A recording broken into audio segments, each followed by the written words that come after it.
What's up, y'all? This is Sunny. I'm back with another video. I hope y'all are doing good. Today, I wanted to talk with you guys about sociopaths in the Jehovah's Witnesses organization because I believe that they absolutely do exist. And the higher up you go in the Jehovah's Witnesses organization, the more likely you are to come into contact with a sociopath. Now, before I go any further, let's just define that term, sociopath. According to the WebMD website, a sociopath, it lists a whole bunch of things, but a couple of the characteristics of a sociopath is this is someone who uses intelligence, charm, or charisma to manipulate others. And another thing that they list is this is somebody who lacks empathy for other people. Now, according to the Mayo Clinic website, a sociopath, well, it links sociopath with the term antisocial personality disorder. And it says that this is a person who consistently lacks an understanding of right and wrong, and someone who ignores the rights and feelings of others. Now, I saw a talk on the ExJW.org website a couple of days ago. This talk was delivered by a man named William Turner Jr. How do you feel when you miss a meal? And the title of the talk was "We Can Rejoice Despite Hunger." Paul acknowledged that difficult times could bring a measure of sorrow and distress. But how was he able to rejoice, to have this inner joy despite his hunger? And while I was watching that talk, I was completely shocked that this person could be standing up there talking like this. And I actually recorded a whole video yesterday going over William Turner Jr.'s talk point by point. So I'm not going to reiterate all those points today. I'm just going to touch on a few things. But suffice it to say, that video on that ExJW.org was disturbing, disgusting. It was horrible and just truly awful.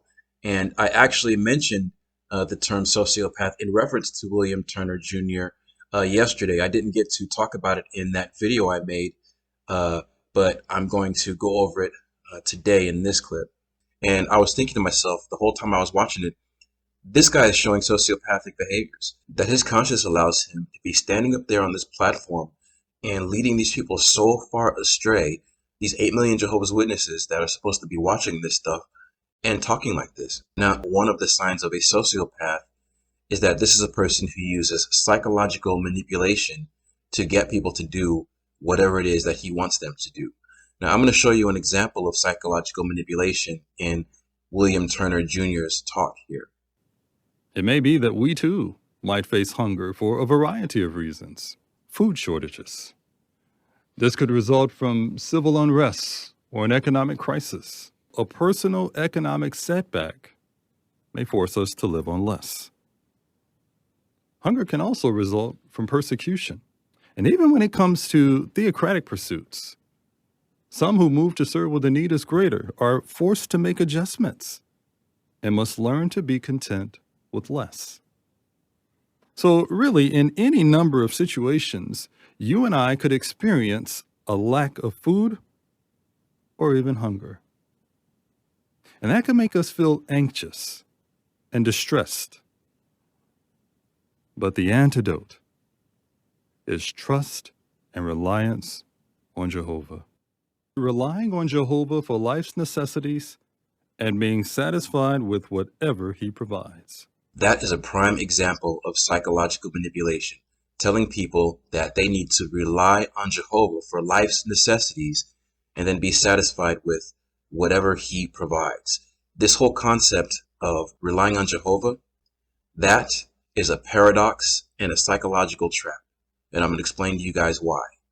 You tell people that they need to rely on Jehovah for life's necessities. What does that actually mean, rely on Jehovah? It doesn't really mean anything. And again, it's a paradox because if you find yourself in a situation where you need some help because you don't have enough food to eat, or you can't feed your children, or you can't afford to pay your light bill, or you can't afford to pay for gas to get to work, if you find yourself in any negative circumstances, you're going to take anything good that happens to you, even if it's something good that happens just randomly, you're going to assign that as having come from Jehovah. See, it's a psychological trap that Jehovah's Witnesses use to keep people in the organization. See, The thing is, the Jehovah's Witnesses live in a community that has structure, just like anybody in any religious organization is part of a community. And even if you're not part of a religious organization, chances are you live in some sort of community that has structure, whether it's your friends, whether it's your family. And if you find yourself in a situation where you're struggling, where you need some help, because you live in a community that has structure, chances are you're going to be all right. You're going to be provided with what you need in order to survive. See, that's just part of life. That's just one of the benefits of having the privilege of being part of a community. And there are millions of people all over the world who aren't lucky enough to be part of a community, that probably do pray to God every single day for help, but no help comes. So they struggle every single day to survive. See, what are they doing wrong? How are they not relying on God for help? See, because they're not fortunate enough to be associated with the Jehovah's Witnesses, so God is going to refuse to help them, right? Because I work at a trauma center, and I've seen people, we work with patients regardless of their ability to pay. I have seen people going through struggles that you would not believe, struggles that are so hard that it would absolutely break your heart. And again, I ask you, what are they doing wrong, right? Why is God not helping them? Why is God going to help these people that happen to be fortunate enough to be part of a community, right? That happen to be associated with the Jehovah's Witnesses or any other religious organization, but he's not going to help this person who really, really needs help. This person who has ingested things that humans are not supposed to eat because they needed to have something in their stomach, and are now coping with constipation that is so painful that they have to go to the ER, right? Why is God not going to help that person, but he's going to help this other person that's fortunate enough to have a community to work with?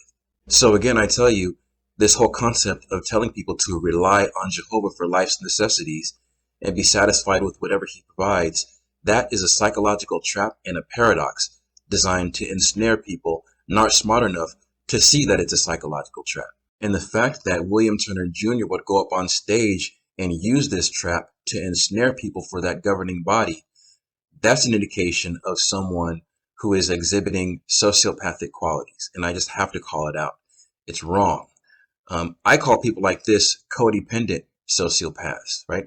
Because again, they're doing this stuff for the benefit of someone else, for the benefit of that governing body, right?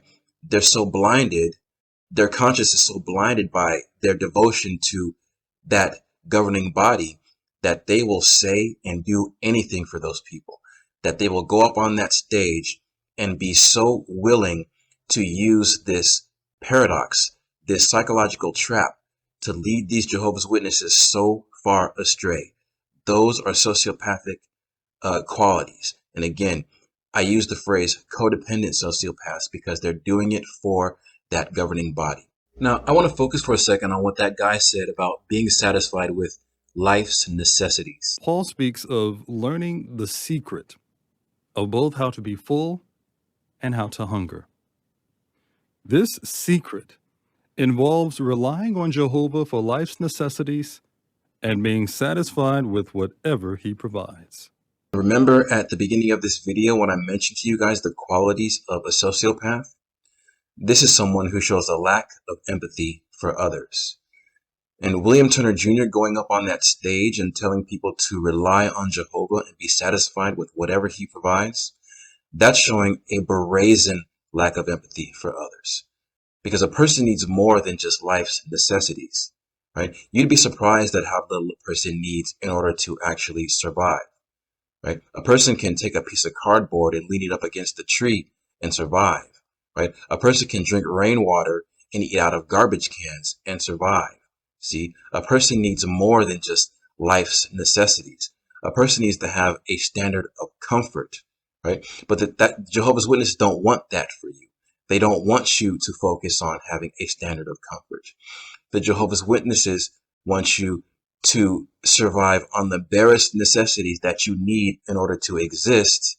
And they want you to take the rest of your existence and devote it to that organization, right? And the fact that William Turner Jr., that his conscience allows him to go up there on that stage and spout this poison, this is why I refer to people like him as being codependent sociopaths. Now, I wanted to keep this video short, so I'm not going to go any longer, but I'm probably going to pick this theme up later on in future videos. At any rate, you guys take it easy, and I will talk to you in the next one. Peace.